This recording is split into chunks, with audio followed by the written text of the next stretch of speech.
एक जंगल में एक कबूतर, चूहा और एक हिरन तीनों घनिष्ठ मित्र रहा करते थे। जंगल में बने सरोवर में पानी पीते, फल खाते और वही सरोवर के आसपास घुमा फिरा करते थे। एक समय की बात है, जंगल में एक शिकारी शिकार करने आया। उसने हिरन को पकड़ने के लिए जाल बिछाया। काफी प्रयत्न और मेहनत से शिकारी ने जाल को छिपाकर लगाने सफलता पाली।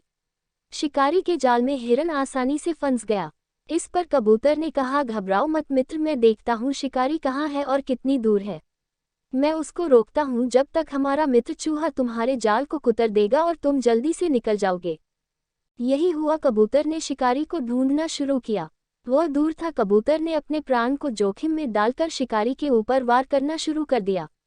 कबूतर के प्रहार से शिकारी को कुछ समझ में नहीं आया और वह परेशान होकर बचने लगा, मगर कबूतर शिकारी को ज्यादा देर तक रोक नहीं पाया। शिकारी ने जल्दी ही कबूतर पर काबू पा लिया और वह जाल की ओर आया। यहाँ चूहे ने जाल को लगभग काट दिया था। अब हिरन आजाद होने वाला था। तभी शिकारी वहां पहुंचा। इतने में कबूतर का एक झुंड वह जल्दी से आकर उस शिकारी के ऊपर ताबड़तोड़ आक्रमण कर दिया। इस आक्रमण से शिकारी घबरा गया। थोड़ा सा समय उन कबूतर पर काबू पाने में लगा। इतने में चूहे ने निडर भाव से जाल को कुतर दिया, जिससे हिरन आजाद हो गया। अब क्या था, हिरन और चूहा अपने अपने रास्ते भाग चले। कुछ दूर भागे होंगे, उन्होंने पीछे मुड़कर देखा तो उनका मित्र कबूतर शिकारी के चंगुल में आ गया था।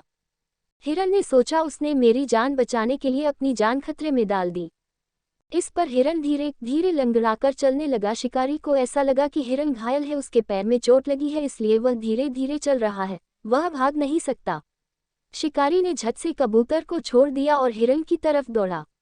शिकारी को आता देख कबूतर उड़कर आकाश में चल पड़ा। हिरन जो अभी नकल कर रहा था वह भी तेज दौड़कर भाग गया और चूहा दौड़कर बिल में घुस गया। इस प्रकार तीनों दोस्तों की सूझबूझ ने एक दूसरे की रक्षा की।